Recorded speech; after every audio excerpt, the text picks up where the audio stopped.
Un carnevale all'insegna del riciclo per i piccoli studenti di alcune scuole elementari della città di Taranto.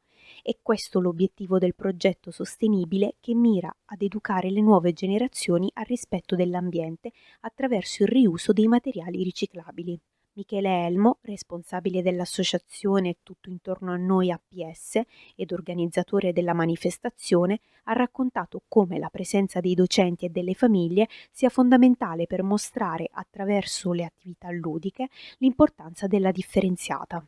Allora, i ragazzi già si stanno preparando per vestirsi del materiale riciclabile. Io ringrazio gli insegnanti e anche i genitori che stanno dando una mano ai propri figli. Quindi è una festa di divertimento sia per il fatto del carnevale con animazione, musica, mascotte da parte nostra dell'associazione, ma in più è dare, diciamo, colore all'ambiente e dare un senso civico ai bambini per questo, diciamo, visto che è partita la raccolta differenziata, per capire come funziona, diciamo, il riciclo. Un'iniziativa itinerante che partirà il 17 febbraio per poi terminare il 2 marzo, con una festa al Palio di Taranto, dove verrà premiato il costume o la maschera più originale e sostenibile.